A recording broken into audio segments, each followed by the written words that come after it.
Order accepted. Injecting or spawning larvae is one of the most important skills a new Zerg player needs. But don't just sit there with your hand on the mouse clicking frantically to get it done. There are several streamlined methods to choose from that will get you back to the battle quickly and efficiently. When choosing which method or methods to learn, there are three major factors: speed, consistency, and time to learn. Let's start with the rapid fire inject. This is the absolute fastest, most consistent inject, but it takes significant time investment to master. The execution is the same no matter what the game state is. You can have 3 hatcheries or 6, too many queens are not enough. As long as you execute correctly, each queen will inject the hatch closest to it, and that is all. Click here to learn how to execute the rapid fire inject. Injecting comes down to 3 things. 1. Selecting the queen or queens to inject. 2. Moving the screen to the correct location. And 3. Executing the inject itself. Aside from the rapid fire inject, these 3 pieces can be, for the most part, rearranged however you like to form your own method. We'll rate each of these methods on a scale from 1 to 5, 5 being the best, 1 being the worst. These ratings should by no means be the be-all, end-all of your decision. They're just here to make it easier to keep track of what's going on. Let's start with queen selection. The game state won't have an effect on this particular part of the inject, so all methods get a 5 for consistency. First is the manual method.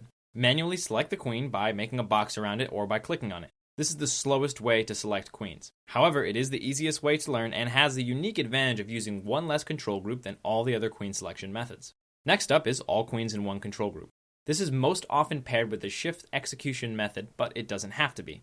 Having all queens in one control group is the fastest way to select queens, but it takes longer to learn than manual selection.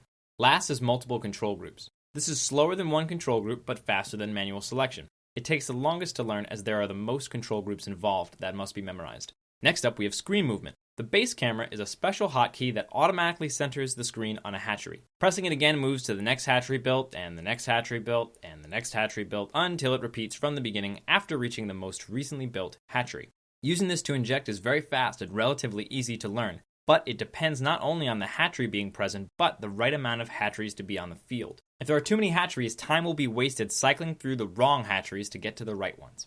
Using location keys has the same speed as using a base camera with 1 key press per screen movement, but it will take longer to learn. The real advantage of using location keys is the consistency. No matter what happens in the game, your location key will always take you exactly to where you want to go. Control groups can also be used to move the screen by double tapping, although this is slow and takes about the same amount of time to learn as location keys. Another issue is that it significantly cuts into your control groups. Finally, we have the slowest method, manually clicking on the minimap or edge scrolling to move the screen. This has the advantage of being consistent and easy to learn, but it is generally considered to be too slow for competitive play. The final step is the execution of the inject itself. First up, we have the shift method. This must be used with a single control group selection method. Press the inject key once and hold shift as you move the screen and inject. This is the fastest way to execute and inject, but if you try to inject a hatch when the closest queen doesn't have enough energy, a queen from another hatch will queue up to inject that hatchery. We call this the wandering queen. It can be avoided by paying close attention to your energy levels and issuing a stop or hold position command whenever necessary. Next is manual injecting. This is significantly slower, but is easy to learn and consistent. Press the key for the inject and left-click the hatchery. Repeat for every inject. Finally, we have our special case, the minimap inject. It is fast, difficult to learn, but consistent. Select your queen, skip the need to move the screen entirely, and use the minimap to inject.